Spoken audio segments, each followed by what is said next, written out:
Welcome everybody, this is week 2 of The Pursuit. My name is Simon and I've just entered a 5-year journey to break the sub 2:30 marathon, a goal that's impossible to me. But I'd like to see what I'm capable of when redesigning essentially everything around me and putting myself in a good position to see what I'm truly capable of. So without further ado, let's break down week 2. It was a very interesting week, a lot learned. As you know, week 1 was pretty good in terms of biomechanics, and I saw how I was running, found out a few weaknesses, and week 2 was all about blood work. So I had a blood test scheduled on Friday, and so that meant the first 4 days of the week, Monday to Thursday, were very gentle. And we're going to talk about what I did. But the goal was for my body to recover and to kind of have a good baseline for that blood test to be accurate. The HRV over the week was in range again, 63, a little bit lower than week 1. And at the end of this week, my VO2 max has remained 49. So no increase there. FTP, I didn't do any testing. So I'm just gonna keep it the same, 253 watts. And I managed to lose a little bit of weight. I've been really on it with my diet. I've cut a few bad ingredients out of my life. And last week I was 88.6. This week, end of week, 87.7. That's 900 grams shed, gone forever, I hope. And so here we are, Monday 11th. I did a very light 38-minute session in the gym, and it was all done barefoot. The goal was to get some work done around my right foot especially, which is a big weakness of mine and where I've got an injury currently. It's been painful and a challenge over the last year with this right foot, and so I'm doing a lot of band work, working on my glutes as well to try and help the leg and the foot. I suspect there is very, very little engagement in my right glute when I run, when I do most things. So trying to build a good mind-muscle connection there. And so very, very low intensity on Monday. That was a good start of the week, felt good. Tuesday, I did some strength work. It was an hour, and I felt very unbalanced during the single leg remaining deadlifts there. I could really feel a major difference between left and right. My hinging motion on the right is it almost feels foreign. I'm not in control. And so that's going to be a very big focus of mine over the next year or so, is to trying to bring balance between both left and right hip. I did a second workout on Tuesday, which was an hour on the bike erg at home, zone 2. Heart rate was 135, so upper zone 2 for me. I kind of drew the line at around 142 or so. That's my zone 2. My power was 150 watts average, and cadence was quite high, 91, so that's perfect. That's exactly mimicking what I want in terms of cadence when I run, which would be around 182. Steps per minute. It was 27K, and I felt good. Felt good to push a little higher within zone 2. That's what I wrote down, because I tend to do lots and lots of work at a very, very low zone 2. So this was entertaining, and I enjoyed myself. On Wednesday 13th, I went for a 5K run, easy. Managed a good cadence of 181, and my vertical oscillation was 8.3 centimeters. So for me, that's actually very, very good, very flat. I wasn't bouncing too much. And my ground contact time balance was 49.2, 50.8. So still a little bit of an imbalance there, spending more time on my right foot. But the gap is definitely shrinking as I really put my mind to it. It just drives my heart rate a little bit higher when I need to think so much about my biomechanics. The average pace was 5:59, and it took me 29 minutes, 57 seconds to run the 5K. So quite slow, but good run. I started under the rain that day, and I felt some pain in my right ankle for the first K. That's, borderline I almost stopped. So I was on like 800, 900 meters in the run, and started to feel that tension, you know, the peroneal tendon that's just going below the right ankle to the outside. Felt like it was about to snap almost, which was a bit of a strange feeling. And then as I was about to stop, it kind of went away. But yeah, so it's a concern. My right foot isn't doing so well, and I have to be mindful. On Thursday, I got a full day off. So the week is completely different than my, you know, a normal week at this point. I wrote down what a normal week is during this level 1, but I had to redesign everything around the blood test this time around. So Thursday was full day off to be ready for the blood test, and on Friday at 8:30 I went to Randox, which is a place in West London, and they drew 7 vials of blood, which I think is the most that someone has ever taken out of me, 7 vials. And we did also a urine test as well as body composition. And before we go on to the rest of the week, I'm going to stop here and we're going to talk about exactly what the findings were. I got everything here printed, and I was expecting certain things to be too high and other things to be, you know, completely bang on perfect. And actually, it's really not what I was expecting. So I was looking at ferritin, iron, things like that to be potentially too high or too low. But that was perfect, bang on. And so I'm just going to highlight the things that were completely off, and you can assume that the rest was good. So the first thing is I turned up and we took my blood pressure, which was too high. It was 130/82.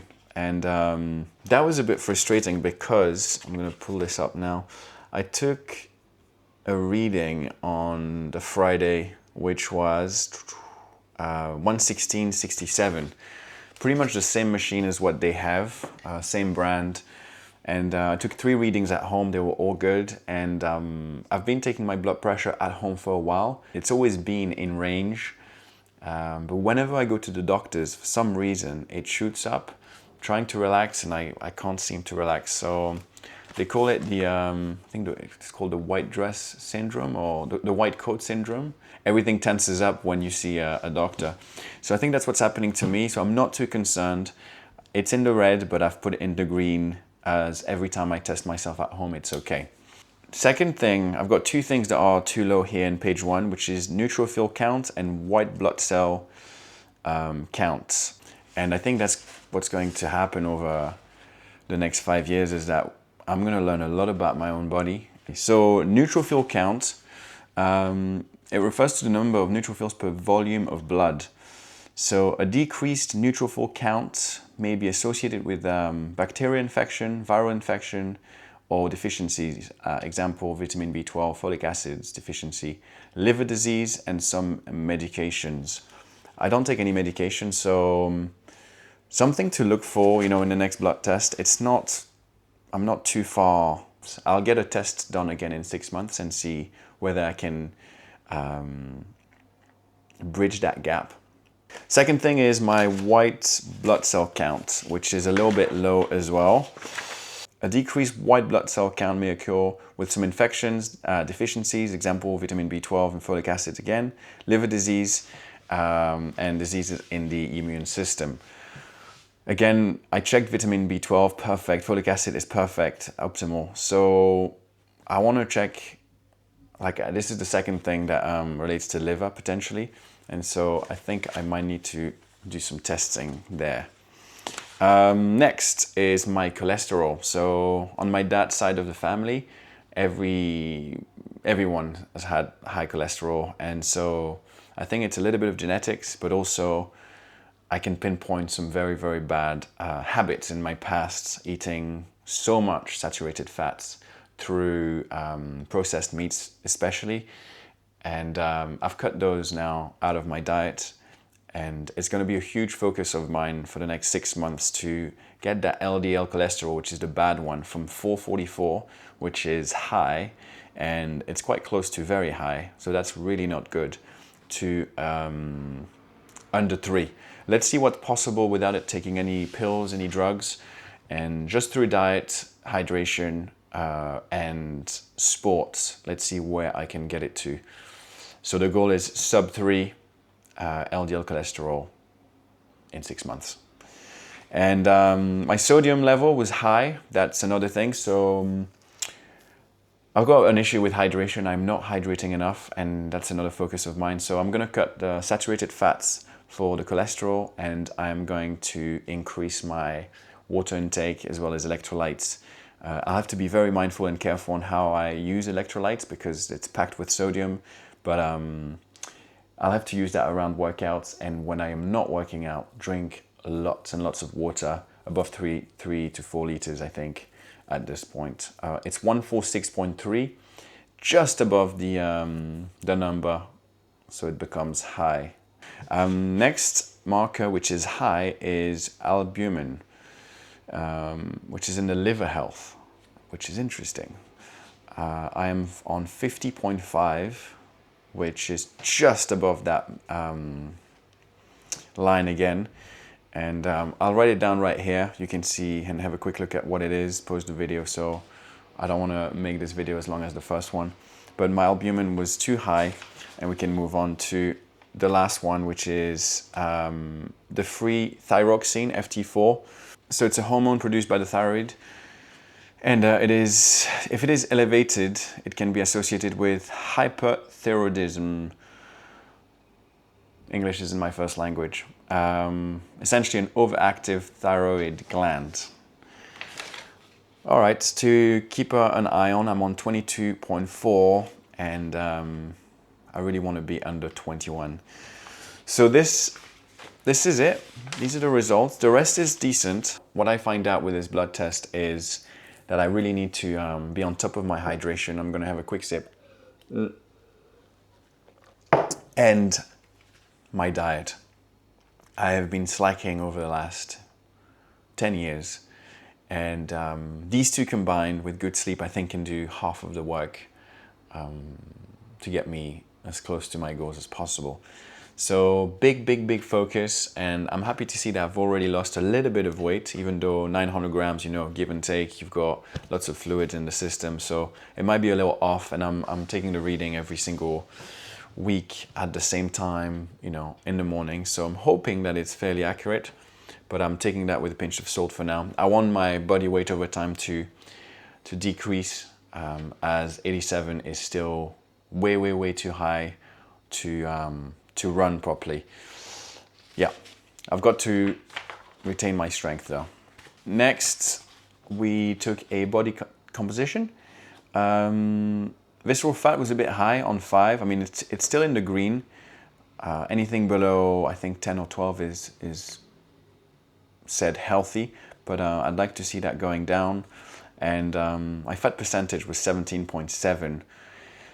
Again, that's something that needs to decrease and get closer and closer to 10. So it'll be very interesting to see where everything goes over the next 6 months, and I'll go on these machines in 6 months again. We'll talk about it. I'll probably kind of use this video again and these readings to compare. My BMI is a little high, as to be expected. And yeah, again, I'm taking this with a grain of salt. I don't think it's that precise, but fat percentage needs to go down, weight needs to go down. I want to maintain as much muscle as possible. I will hydrate more, and I will cut all the bad saturated fats out of my life. I'll have to be disciplined, but I'm ready for it. So this was Friday morning. So what a Friday. The rest of the day, my girlfriend did the same thing actually, she did a whole test. So we both felt a little bit off for the next 48 to 72 hours. It did have a big impact on the rest of the week in terms of workouts, but I'm so happy that we now have a clear view of what's going on inside. And there's so much to improve, which actually is very exciting. If it was 100% everywhere, I would, feel like there isn't much to improve. And so this just gives me an insight of I can even feel much better than I feel right now. And so it is positive. Anyways, so Friday the blood test was done, And I managed to do an hour of easy bike erg at 5:30 p.m., which was 27k on the bike. My heart rate was a little bit higher than usual, 132 BPM for 150 watts. And that makes sense because of the blood tests and the loss of blood. On Saturday, did 10.5k run, which within that I did a 3 times 2k with a 500 meter jog in between. My foot felt good. Cardio is very, very low, though I really feel my heart rate shooting through the roof, way too high for the pace. But I'm very excited to see this improve over time. Got a 178 steps per minute cadence, 9.2 centimeter vertical oscillation, so a little bit higher again, not too good. And a little bit better in terms of ground contact time balance at 49.3 and 50.7. That was my first 10K in a very, very, very long time. Actually, what happened, let me quickly check. 10K, so average pace 5:29, and it took me 57:38. So we didn't have a benchmark for 10K, so I'm guessing we could take that as a 10K for now. 57 minutes, sub 1 hour. Good. And on Sunday, I did a long bike ride again on the erg. Did 3.5 hours, 84K, watts, 105 average, and 85 RPM. I definitely felt the run there and the blood test. I think both combined, the tough run, it being over 10K, the blood test, I felt a bit weak. And my average heart rate was 120, but very, very low power, wattage, 105. Total time this week of work was 8 hours and 40 minutes. But really the goal, the focus was to know a little bit more about my body and and just make progress over the next 6 months.